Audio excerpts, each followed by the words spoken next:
Hello and welcome to the Busy Bays podcast, where we provide valuable insight and advice on the marketing and other business type questions that auto repair shops encounter as they work towards achieving their goals. Now here's our hosts, Martin Morgan and Bekah Hackley. This is the Busy Bays podcast, a podcast that's all about being the ultimate marketing and business resource for auto repair shop owners. Today, we're going to be talking about your shop's director of first impressions and who plays that paramount role. Martin, just to really help set the tone of today, I know you've got a real life scenario that ties into what we're talking about today. Hey, Bekah. Yes, I do. And we've talked about this a little bit, but I definitely want to bring it up on the podcast because it's something that happened recently, and I think there's value to be gained from it, hopefully for our audience. So we've got the benefit of being able to work from home as we go through the pandemic, continue to go through the pandemic. But my wife, who is in insurance, has to go to the office every day. So recently, probably 3 weeks ago or so, she called me. It was a Friday morning. She had gotten to work, and right when she pulled into the parking spot in the lot there, her van died. And she wasn't sure what to do. And initially, I wasn't either, but we talked it through and then figured it out. And so I knew of a repair shop that was pretty close to where her office was. So my thought was, I'm going to reach out to the shop and see if they can help her, if they can be there.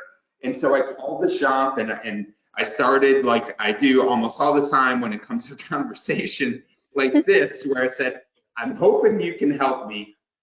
And then I went in. I didn't go in, but in the conversation, I told the story. She had gotten to work, her car died. He asked me a couple questions, and I said, I'm hoping that you might be able to go there and check it out.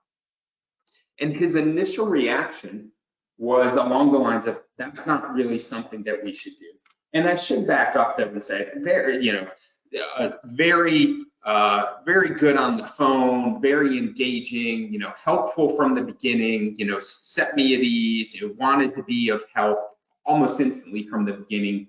He addressed me in that way, which was very much appreciated at a time where I wasn't sure exactly how we were going to deal with this issue. So that was certainly appreciated. But then he had said that, and I was like, he said, usually we would have somebody have the vehicle towed here. And I said, yeah, I understand that. I didn't know if you guys, like a lot of shops, are going to the locations in order to service the vehicles. And so he said, you know what? Give me a second and let me see if I can make that happen. And I said, okay, that would be so great. Thank you. And so he left, and probably 30 seconds later, he got back on the phone and he said, yep, you know what? We can do that. We'll go to where your wife's vehicle is, and we're going to do these tests. We're going to see if it's a battery. Often it is. If it is, we'll get it going and we'll bring it in. And that just took the biggest weight off my shoulders, because it's not like it's super far away, but it's not that close either. It is, and it would have taken a lot of time, but it really just set my mind at ease to handle the situation, to let me know and to say, hey, we're going to take care of this for you. Basically, you don't have to worry about anything. And that was a great experience. It definitely meant a lot, and it was extremely helpful. And they could have easily just blown you off, like the guy even kind of first started, like he was kind of like, we don't really normally do this, but then he stopped and he put the customer first, and then he went and asked, and sure enough, they were able to assure you that they could help. You were put at ease, like you said, and I'm sure your wife was thrilled that she didn't have to deal with anything on her own either. Exactly right, Bekah. Right. It made me look, like the hero to some extent of the day, because I was able to solve that problem easily, because she was thinking she was going to walk around their office, find somebody with jumper cables. She was kind of stuck. There was not going to be an easy thing for her to do.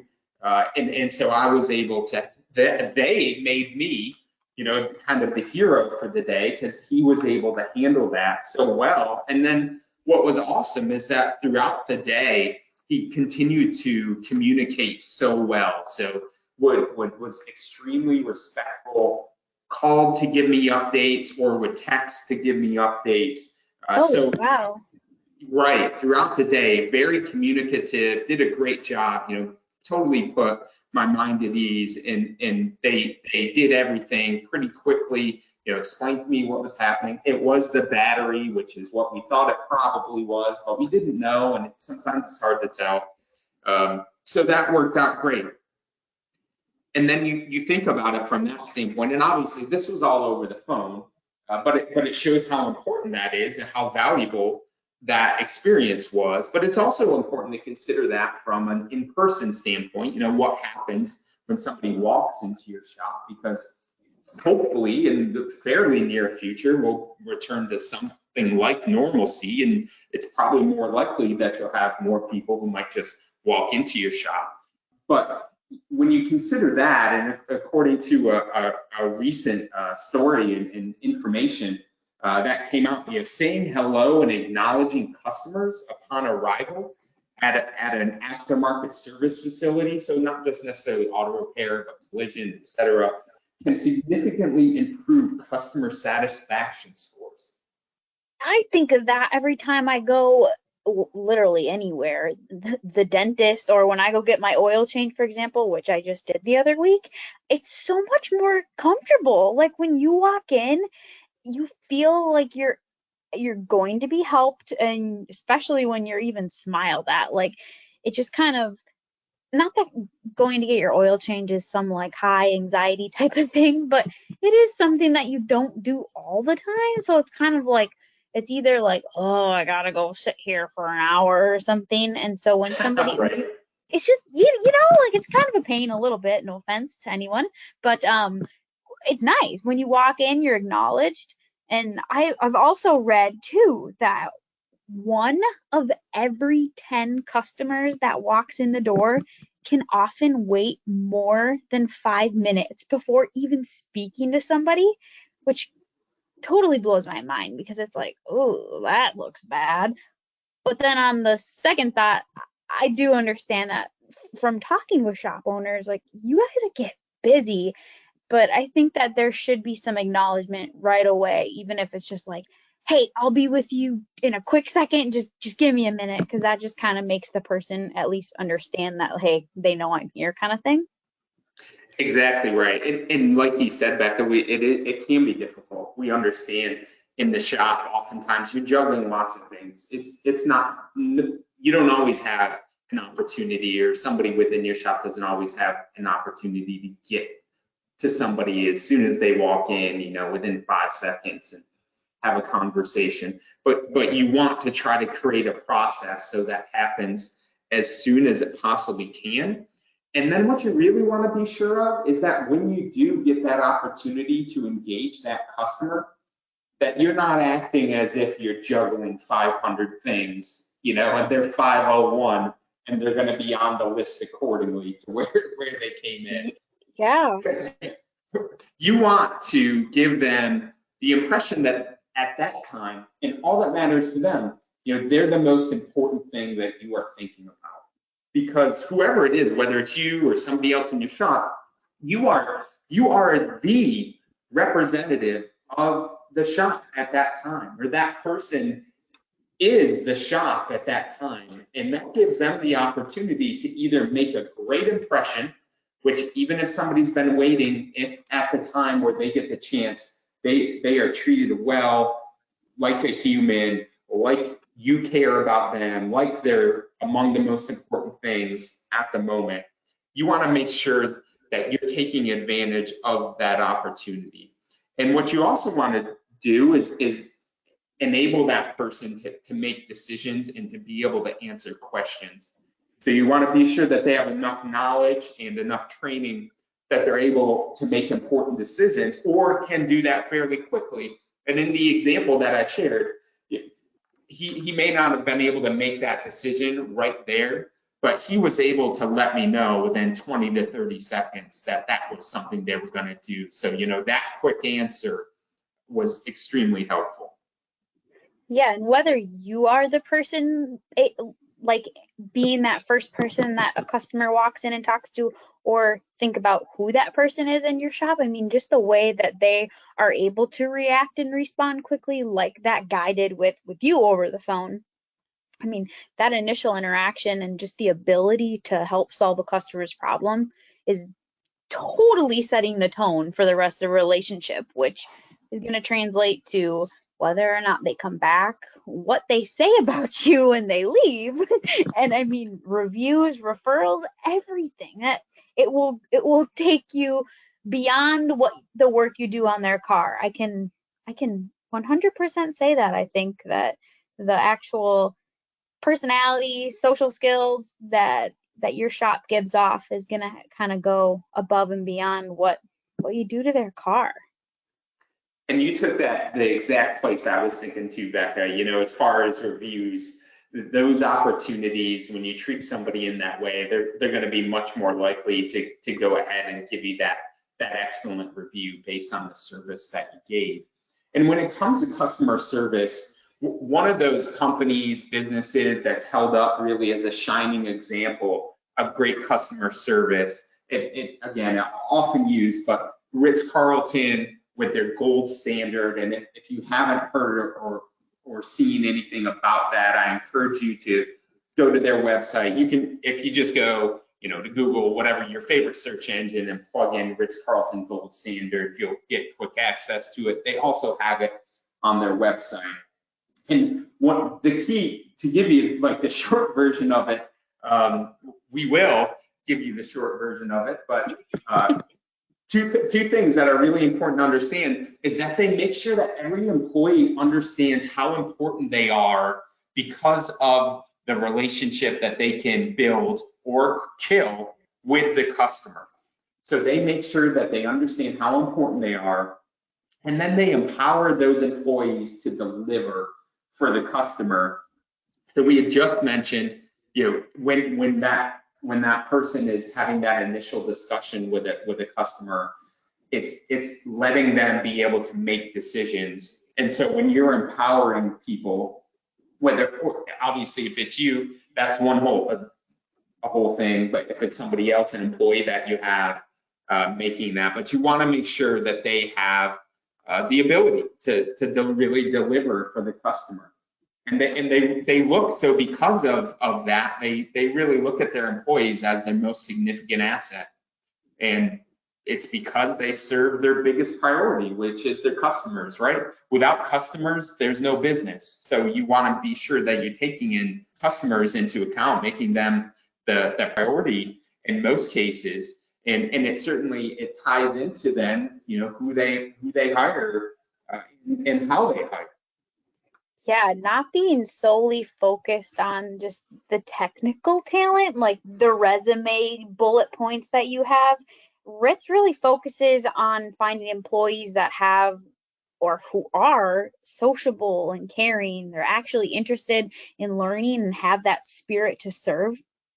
They tie it top notch with how they build relationships with strangers to make those strangers feel like where they're coming is home. And I understand your shop isn't a hotel or anything like that, but that's something to think about as your primary drive should be your customers and how you can create the best possible service and interactions for them. So they're much like Ritz-Carlton, their guests recognize this and they become loyal, which we want your customers to always be loyal to you because of this. And it's an important note. You may think, Ritz-Carlton, I own an auto repair shop, and Ritz-Carlton is a super expensive hotel chain. But yet at the same time, there's lots of things that you can learn or potentially apply there to you right there at your auto repair shop. We're all people, right, Martin?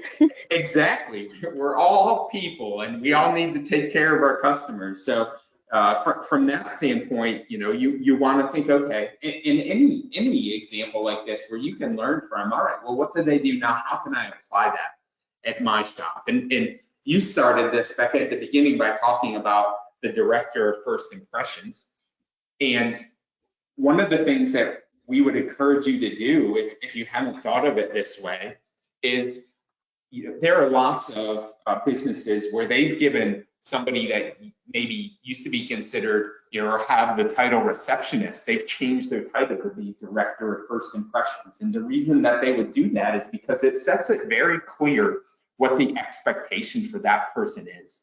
And so you want to be very clear with your people, whomever it is that may have that first contact with a customer or potential customer, whether that's by phone, whether that's in person, anybody that's going to be talking to customers in that way, you want to let them know, hey, you should consider yourself the director of first impressions. When you're talking to these customers, you are the shop.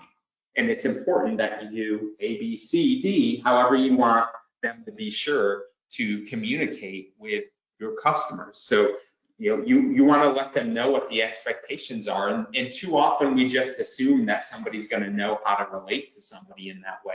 And they very well may not. So if you're thinking about it, are they making eye contact and listening to a customer when they walk in? Are they really listening to them? Can they answer important questions with confidence, or can they check quickly to get a concrete answer back to somebody? And always know, people will return or not return a lot because of how you make them feel and how well their problem was taken care of. So you always want to consider that. People are often willing to pay significantly more for a service because they feel like they get treated very well, instead of paying much less and feel like they get treated very poorly. The idea of being able to take a title of a receptionist and giving them that first director of first impressions title, that to me, just hearing you say that too, puts a whole different mindset on the job, on the role, on the responsibilities, and the expectations. And I think as a shop owner, that is one very specific thing that you can take away from this podcast. I mean, your employees should feel valued and they should feel important to your shop. And that is like one, like, I want to say easy way to make them feel important, but really, truly, I think that just kind of gives them a whole new meaning in a sense. I think that was really well put, the way you said that, Martin. And it goes along with what we mentioned earlier, was to make sure that employees understand their impact and how important they are to that customer relationship, because it matters significantly. As we talk about the director of first impressions, we really encourage you to work toward being that Ritz-Carlton of auto repair. Set that gold standard for your customers by giving them that sociable and caring, willing person to serve like your customers, that represents the shop in the best light. Make sure that you have those people in your shop to represent it well and to serve your customers as best as they should be served. And another thing to consider also is you want to make sure that you're inspecting what you expect. And so those people who do deal with customers or could be considered the director of first impressions, check to make sure they're doing it the way that you want to.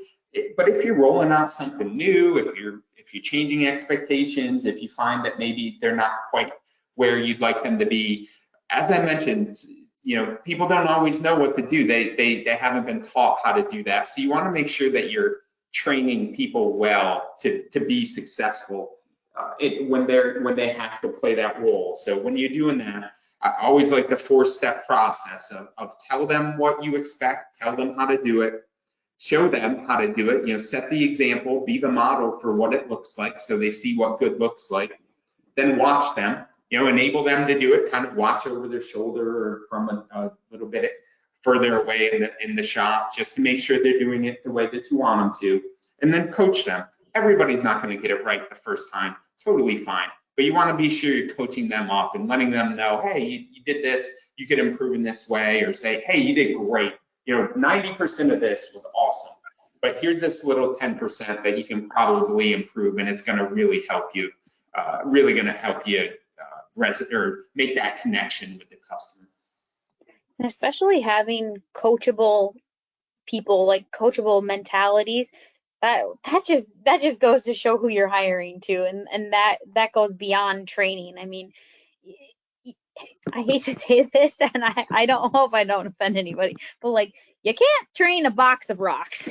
So we really need to, like, when you're hiring, I mean, look for those people who have that heart to serve and that those social skills that are able to develop and grow over time, especially if you're willing to train and coach them, like you just mentioned, Martin.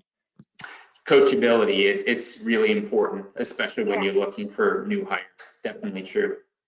So that wraps up our podcast on customer experience, director of the first impression. We talked a little bit about the Ritz-Carlton gold standard. We hope that you found this to be informative, to be helpful. Hope you've taken a couple things away at least that you might be able to apply in your shop. And we encourage you, if you're not currently subscribed to the Busy Bays podcast, please be sure to subscribe. You can subscribe anywhere that you listen to podcasts, and we'd love to hear from you, love to have subscribers. If we can be of help, please reach out. Thank you for listening to the Busy Bays podcast. If you want more information about this, please visit myrsw.com and go to our resource center. We plan on hosting a podcast each month, so subscribe so you don't miss out. Also, I just have one last favor to ask of you. It would mean a lot to us if you would share this with your friends or another shop. Our goal is to help auto repair shops succeed, so you can help us achieve this goal by just telling someone else about the show. Thanks again. Have a great day.